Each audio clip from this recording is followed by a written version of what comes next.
ചെയ്യേണ്ടതെന്ന് പറഞ്ഞാൽ എന്റെ അഭിപ്രായത്തിൽ ഇങ്ങനെ ഈ അപരാധം പറഞ്ഞുണ്ടാക്കുന്നവരെ നേരെ ചെന്നിട്ട് ഒന്ന് ബലാത്സംഗം ചെയ്തിട്ട് ഒന്ന് പോയി മരിക്കുക. ഈ ബസ്സിലെ ദൃശ്യങ്ങൾ, ഈ സംഭവം നടന്ന ബസ്സിലെ CCTV ദൃശ്യങ്ങൾ ഇതിനോടകം തന്നെ പോലീസ് ശേഖരിച്ചിട്ടുണ്ട്. ആ ദൃശ്യങ്ങൾ പരിശോധിക്കുന്നു. അതോടൊപ്പം തന്നെ ആ ബസ് ജീവനക്കാരുടെ മൊഴിയും ഇന്ന് പോലീസ് രേഖപ്പെടുത്തും. അതിനുശേഷമായിരിക്കും കൂടുതൽ നടപടികളിലേക്ക് പോലീസ് കടക്കുക. നിങ്ങളിങ്ങനെ സ്വയം മരിക്കണം എന്നുള്ള ചിന്ത നിങ്ങളുടെ മനസ്സിൽ വരുന്നുണ്ടെങ്കിൽ അതിന്റെ മുമ്പ് അത് കാരണക്കാരിയായിട്ടുള്ള ഷിംജിതനെ അല്ലെങ്കിൽ ആ പറഞ്ഞ ആളെ നേരിട്ട് പോയിട്ട് ബലാത്സംഗം ചെയ്തതിനു ശേഷം നിങ്ങൾക്ക് മരിച്ചുകൂടായിരുന്നോ എന്നാണ് ഈ ചേട്ടൻ പറഞ്ഞത്. ചേട്ടൻ സംഖ്യ ആയതുകൊണ്ട് തന്നെ, അല്ലെ ചേട്ടന്റെ BJP പ്രവർത്തകൻ, അതുപോലെ തന്നെ ചേട്ടൻ ഒരു തൊടുപുഴയെന്ന് BJPക്ക് വേണ്ടിയിട്ട് കഴിഞ്ഞ ഇലക്ഷനിൽ മത്സരിച്ച് തോറ്റുപോയ ഒരു സ്ഥാനാർത്ഥി എന്നുള്ള രീതിയിൽ തന്നെ ഇതിനെ ഭയങ്കരമായിട്ട് രാഷ്ട്രീയപരമായിട്ടും മതപരമായിട്ടും പല രീതിയിലും ആളുകൾ ഇതെടുത്തിട്ട് നല്ല രീതിയിൽ വൈറലാക്കുന്നുണ്ട്. വൈറലാക്കാൻ അല്ലെങ്കിൽ വൈറലാവാൻ വേണ്ടി ട്രൈ ചെയ്ത വൈറസായ ചേച്ചിയുടെ അല്ലെങ്കിൽ ആ ചേച്ചീനെ ബലാത്സംഗം ചെയ്തുകൂടായിരുന്നോ ഈ പറഞ്ഞ പാവം മരണപ്പെട്ട ആ മനുഷ്യനോട് ചോദിച്ചാൽ ഈ ചേട്ടനും അടുത്ത് തന്നെ തൂങ്ങാനുള്ള ചാൻസസ് വളരെ ഹൈ ആണ്. ഏതായാലും വീഡിയോ ഒന്ന് കണ്ടു നോക്കും. അപ്പൊ ഇന്നലെ തൊട്ട് സോഷ്യൽ മീഡിയയിൽ കൂടെ തന്നെ എല്ലാവരും ഒരു പാവം പെൺകുട്ടിയെ കുറിച്ച്, അതും മാന്യമായിട്ടൊരു വീഡിയോ എടുത്ത് പോസ്റ്റ് ചെയ്ത ഒരു പെൺകുട്ടിയെ കുറിച്ച്, അതുകൊണ്ട് ഒരാൾ ആത്മഹത്യ ചെയ്തല്ലേ ഉള്ളൂ. ഇങ്ങനെയെല്ലാം ചെയ്തിട്ട് ആ പെൺകുട്ടിക്ക് വിഷമം വന്നിട്ട് ആ പെൺകുട്ടി വേണ്ടാത്ത എന്തെങ്കിലും ചെയ്തു കഴിഞ്ഞാൽ നിങ്ങൾ സമാധാനം പറയോ? നിങ്ങൾ ആരെങ്കിലും ഈ പറഞ്ഞവരെ സമാധാനം പറയോ? ഇതെന്റെ വാക്കുകളല്ല, ഇത് ദീപാവലിക്കും വിഷുവിനും ഒക്കെ പ്രത്യേകം വരുന്ന സാധനങ്ങളുണ്ട്. ആ സാധനങ്ങളുടെ ഒരു വാക്കാണ് ഞാൻ പറഞ്ഞത് ഇന്നലെ സോഷ്യൽ മീഡിയ കണ്ടത്. അങ്ങനെ പറയാൻ കാരണം പറഞ്ഞാൽ ഇത്തരക്കാരെ ഈ സാധനങ്ങളുടെയൊക്കെ വീട്ടിലുള്ള ഏതെങ്കിലും കമ്പിത്തിരിക്കോ പൂത്തിരിക്കോ ഒക്കെയാണ് ഇതുപോലത്തെ നാണംകെട്ട ഇടപാട് നാട്ടുകാരുടെ മുന്നിൽ നാണംകെട്ട് മാറിപ്പോകുന്ന അവസ്ഥ വരുമ്പോൾ ചെയ്യുന്നത്, അല്ലെങ്കിൽ ബുദ്ധിമുട്ടുണ്ടാവുന്നോ, ഇത്തരക്കാർക്ക് ബുദ്ധിമുട്ടുണ്ടാവണമെങ്കിൽ അങ്ങനെ തന്നെ നമ്മുടെ ദീപക്, മരിച്ചുപോയ ദീപക്കിന് ആദരാഞ്ജലി അർപ്പിക്കുന്നു.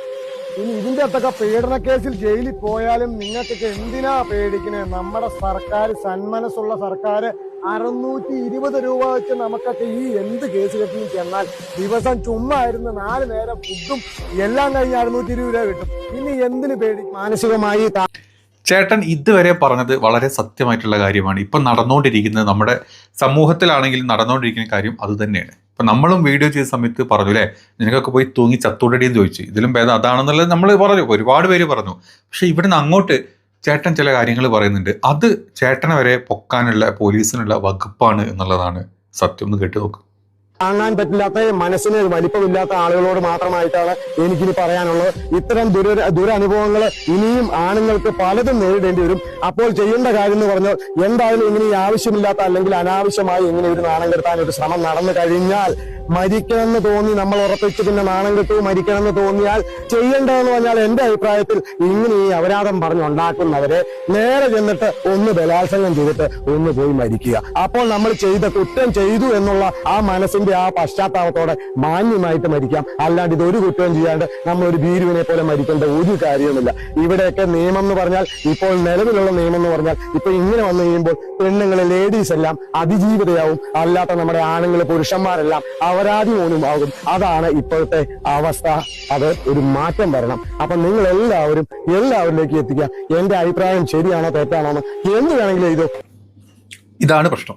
ഇപ്പം ആള് നമുക്കറിയാം എന്താ നടന്നത് നോക്കാം. പക്ഷേ ആ ചെയ്ത ആള് അല്ലെങ്കിൽ നിങ്ങൾക്ക് മരിക്കാൻ തോന്നിക്കഴിഞ്ഞാൽ, ഇങ്ങനത്തെ ഒരു അപരാധത്തിന്റെ പേരിൽ മരിക്കാൻ നിങ്ങൾക്ക് തോന്നിക്കഴിഞ്ഞാൽ, ആ അപരാധം പറഞ്ഞു വരത്തിയ ആളെ അങ്ങ് ബലാത്സംഗം ചെയ്തേക്കുക.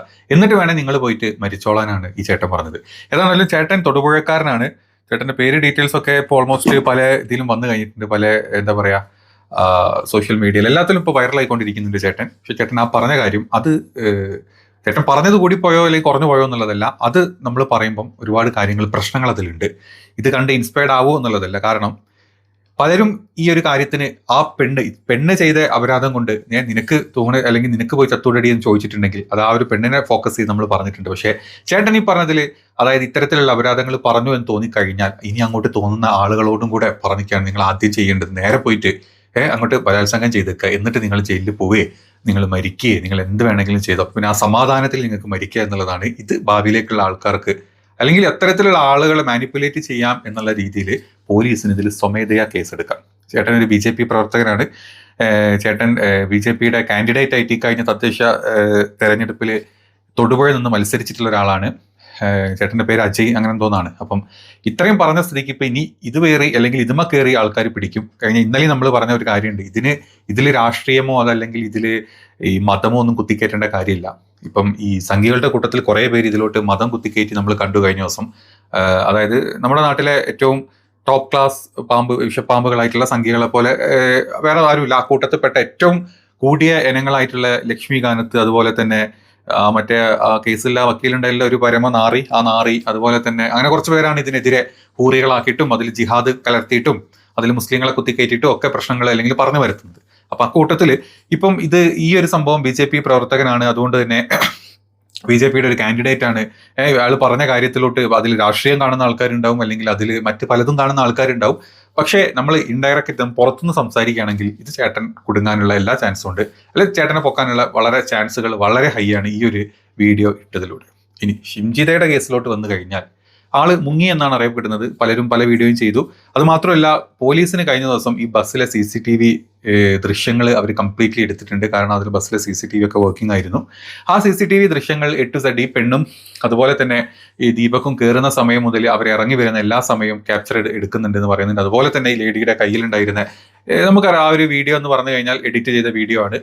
ചേട്ടൻ അല്ലെങ്കിൽ ചേച്ചിക്ക് തൊടണം എന്ന് തോന്നിയ സ്ഥലങ്ങളിലൊക്കെ സ്ലോ മോഷനിലും കാണിച്ച്, അത് കഴിഞ്ഞിട്ടുള്ള പല ഭാഗങ്ങളും സ്ലോ മോഷൻ ഒഴിവാക്കി നേരിട്ട് കാണിച്ച്, അല്ലെങ്കിൽ ഒരു ആളുടെ ഒരു പോസ്റ്ററിൽ ഒരു ചേഞ്ചസും ഇല്ലാത്ത ഒരാൾ, ഒരു ബാഗ് കൈ പിടിച്ച് നിൽക്കുന്ന ഒരാൾ, രണ്ട് കൈയും ഒരുപോലെ പൊക്കി വെച്ചിട്ട് അല്ലെങ്കിൽ ബാഗോ മൊബൈലോ എന്തോ നോക്കി നിൽക്കുന്ന ഒരാളുടെ അടുത്തോട്ട് തന്റെ സാധനം വെച്ച് കൊടുത്ത് തൊടിയിപ്പിക്കാൻ ചേച്ചി ട്രൈ ചെയ്തതും, ഇനി കിട്ടുന്നില്ല തൊടുന്നില്ല എന്ന് കണ്ടപ്പം അങ്ങോട്ട് പോയിട്ടൊന്ന് ഉരസി കൊടുക്കുന്നതും, ആ ഉരസിയ ഭാഗം മാത്രം സ്ലോ മോഷനിൽ കാണിച്ചതും, അത് കഴിഞ്ഞിട്ടുള്ള ഭാഗം പെട്ടെന്ന് സ്പീഡ് കൂട്ടിയതും, കാണുന്ന ആൾക്കാർക്ക് ഒരു തോന്നൽ വരണം അയാളുടെ കൈ ഇങ്ങനെ വന്ന് അയാൾ മെല്ലെ കൊണ്ടുവന്ന് തട്ടി അയാൾ പെട്ടെന്ന് കൈ വലിച്ചതാന്ന് തോന്നിക്കണം എന്നുള്ളത് കൊണ്ട് അത്രയും വെൽ എഡിറ്റഡ് ആയിട്ട് ചെയ്ത ഒരു വീഡിയോ ആണ്. താൻ റീലിട്ട് എന്താ പറയുക വൈറൽ ആവാൻ വേണ്ടി ട്രൈ ചെയ്ത ഒരു വൈറസ് മാത്രമാണ് ഈ ഷിംജിത എന്നുള്ളത് നമുക്ക് മനസ്സിലായിട്ടുണ്ട്. അതുകൊണ്ടൊക്കെ തന്നെ, ആ പേടിയുള്ളത് കൊണ്ടൊക്കെ തന്നെ, അല്ലെങ്കിൽ തൂങ്ങും എന്നുള്ള പേടിയുള്ളത് കൊണ്ട് തന്നെയാണ് ഇപ്പം ഈ പറഞ്ഞ ആ കാലമടത്തി എന്ന് വേണമെങ്കിൽ പറയാം, ഇപ്പൊ നാട് വിട്ടുപോയി എന്ന് പറയപ്പെടുന്നു. ഇനി ഇതിനെപ്പറ്റി കൂടുതൽ പറയുകയാണെങ്കിൽ നമ്മൾ നേരത്തെ പറഞ്ഞ ഇതിൽ രാഷ്ട്രീയം കാണുന്ന ആളുകളുണ്ട്. കാരണം ഇവരൊരു UDFന്റെ സ്ഥാനാർത്ഥിയായിരുന്നു, ഒരു വാർഡിൽ മത്സരിച്ച് 5 വർഷമായിട്ട് അവിടുത്തെ മെമ്പറായിട്ട് ഇരുന്ന ഒരാളായിരുന്നു. അപ്പം ആ രീതിയിലും പല ആൾക്കാരും ഇതിലോട്ട് രാഷ്ട്രീയം വലിച്ചയക്കുന്നുണ്ട്. അതുകൊണ്ടൊക്കെ തന്നെ പറയുന്നത് ഇതിൽ രാഷ്ട്രീയം അതൊന്നും കുത്തിക്കയറ്റേണ്ട കാര്യമില്ല. മനുഷ്യത്വപരമായിട്ട് ചിന്തിച്ചു കഴിഞ്ഞാൽ ചെയ്യാൻ പാടില്ലാത്തൊരു കാര്യം അവൾ ചെയ്തു. അവൾ വൈറലാവാൻ വേണ്ടി അവൾ ചെയ്തു. അവൾ വെറും ഒരു വൈറസ് ആയിരുന്നു എന്നുള്ളത് നമ്മൾ മനസ്സിലാക്കി. അവൾ ഏത് നാട്ടിൽ ചെന്ന് കഴിഞ്ഞാൽ, അവൾ പിന്നെ ഒളിച്ചു പാത്ത് ദുബായിലോട്ട് പോയി കഴിഞ്ഞാലോ അല്ലെങ്കിൽ വേറെ എവിടെയെങ്കിലും ചെന്ന് കഴിഞ്ഞാൽ അവളുടെ മുഖം വ്യക്തമാണ് ആൾക്കാർക്ക്.